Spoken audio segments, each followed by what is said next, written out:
C.A.S.P. Hauntings and Poltergeist by Lloyd Arbach. That when But because even at that young of an age, there were a lot of things I just didn't believe very easily.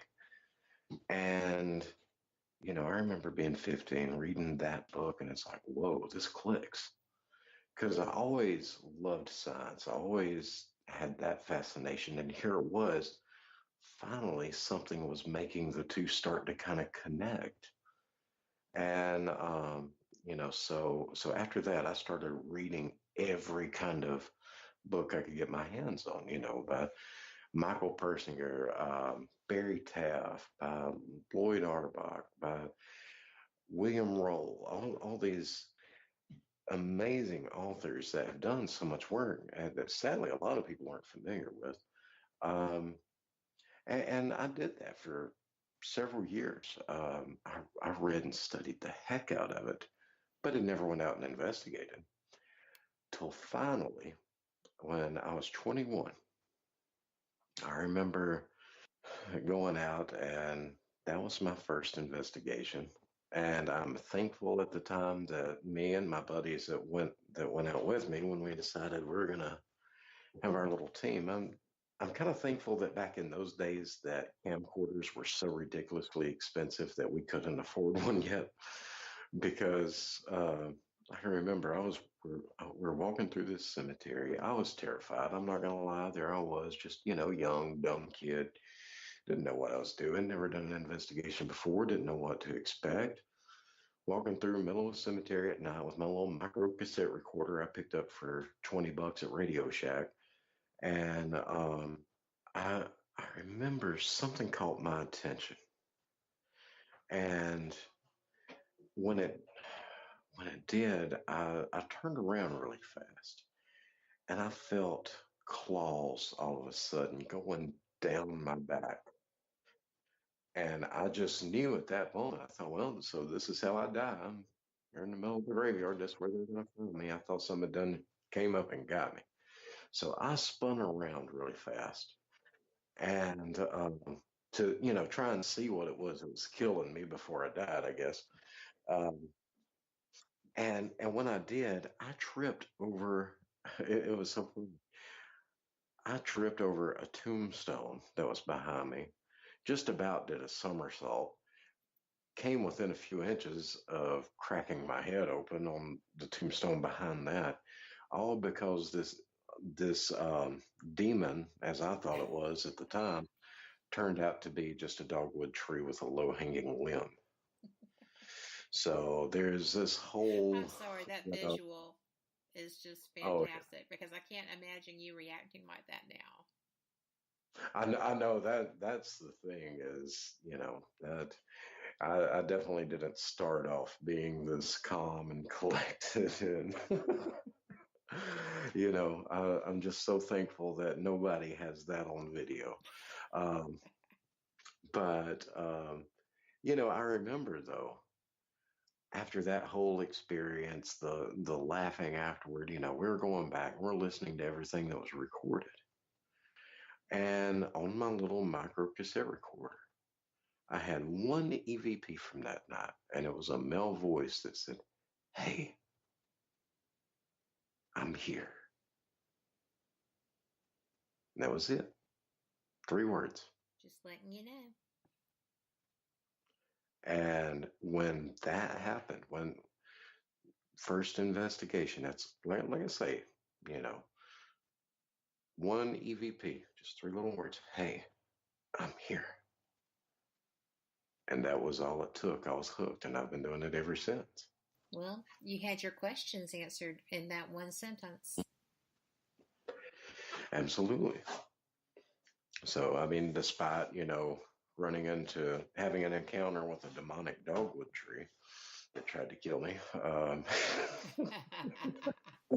Usually dogwood trees are symbols of good, right? Very That rarely one was will you pretty find a demonic dogwood tree. right. That one tried to kill me.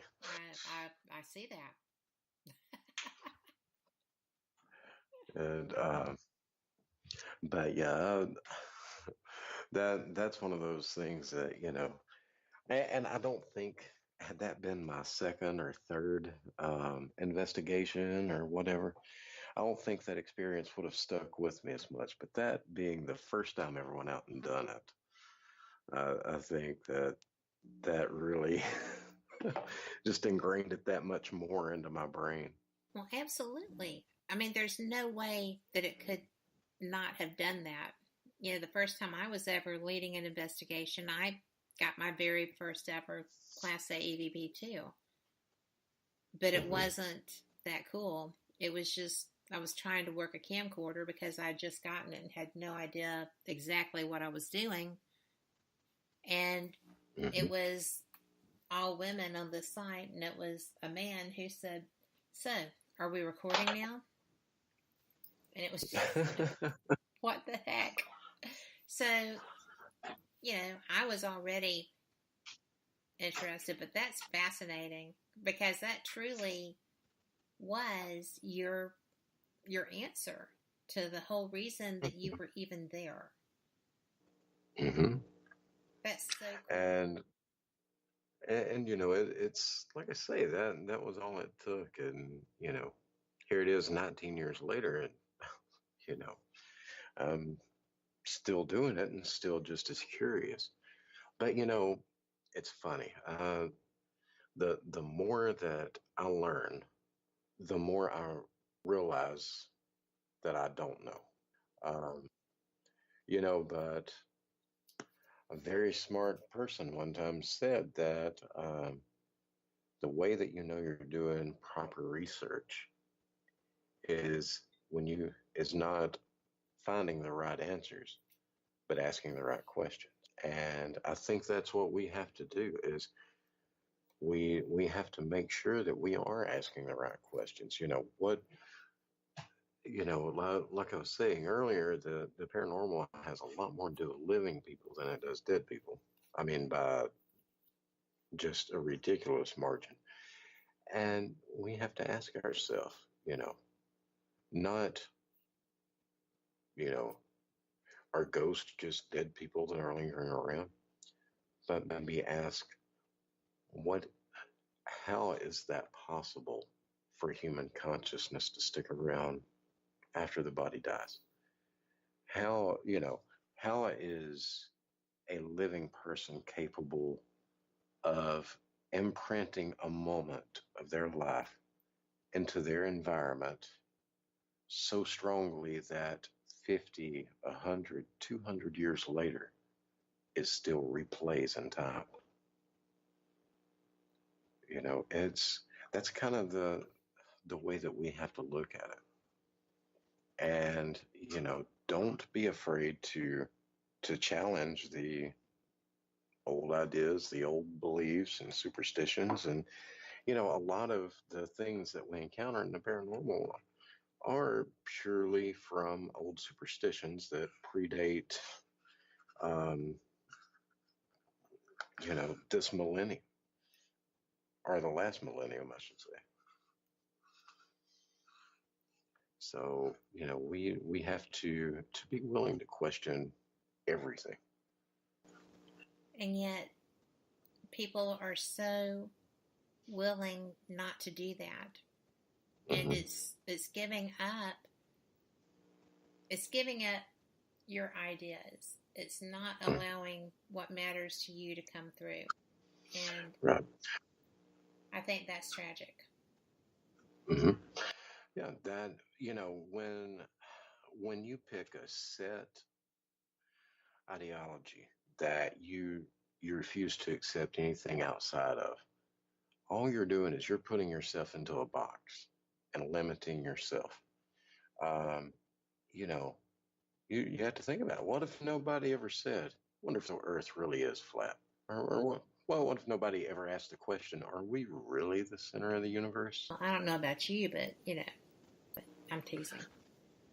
Right. Right. That there's still a lot of people out there that kind of, you know, that think that the center of the universe involves them, and they're not talking about the planet that they're on. But that's the thing is look at how many things that we um we encounter on a daily basis that we just take for granted that we wouldn't have if no one had ever questioned it. No one had ever been willing to think outside that box and say, I don't think this is right. You have to consider, it hasn't been but just, you know, barely about 150 years ago that if you had leukemia, if you had epilepsy, anything that triggered a seizure, that when you went into that seizure, you didn't go to a doctor. You went to a priest to get an exorcism because obviously it was a demon possessing your body. Well, if nobody had ever challenged that. There's some parts of the country that I would say very few people do challenge that. Mm-hmm. And we Well, see the sure. results of that, which are tragic. Yes. So I just think that's a real Yes. tragedy. Yep. And that really is a dangerous mindset to get into where we're not willing to accept any new ideas, anything that challenges our current beliefs. And it doesn't matter if you're science, politics, paranormal, diet, exercise routine, anything you want to talk about. That's a terrible mindset to have. And that's how we grow. No matter what you're doing, you don't grow inside your comfort zone. It's only when you push those limits, get yourself out, and make yourself uncomfortable, tread that new territory, that you really learn and Yes. grow and develop. I laugh because that's so true.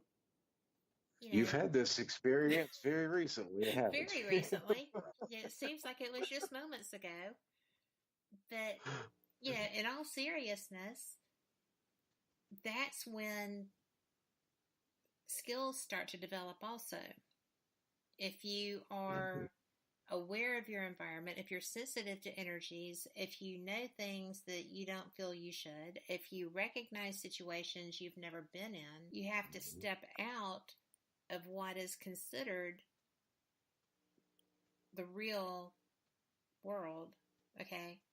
And if you don't ever do that, then you never grow to develop those particular skills either. And I think that if you have those skills, they are designed simply to help others through your protection as well, but you have them to help others. And Mhm. if you don't develop them, then you're really not doing your job with what they were physically designed, given to you for. I feel Mhm. that. And the technical side, that's just a thing. That's things don't always work the way you anticipate that they will, and that's the biggest learning curve I've had on that part of it. But Oh yeah. I think that what you're saying is fascinating and so true, such a reality. I want to share something with you from our chat room that Hmm. was just posted because I know this is a theory of yours. Hmm. And it's supported here by Shelley, who actually owns a haunted location. She is our Friday night host. She is a brilliant person and researcher in her own right. I know that you've heard Hmm. me talk about the old Paulding Jail and my experiences Oh there. yes. Okay, this That is that's actually somewhere that's on my bucket list of places to check out. I just haven't had a chance to get up there and check it out yet. well, I'm going in the spring. We need to coordinate that. But Definitely. Shelley actually says that she is finding that some of the old school thoughts don't fit. The storms, for example, are said by everyone, activity amps up during them. She's finding she's finding this to not always be true, and as far as cold spots go, she is finding this is your part. She is Mhm. finding that energy is also leaving heat stamps. So Mhm. you feel that when you have a cold spot, it's when something has already departed as a rule. So do Right. you feel like when there are warm spots or heat spots, that that's, and I have a thought after this that I want you to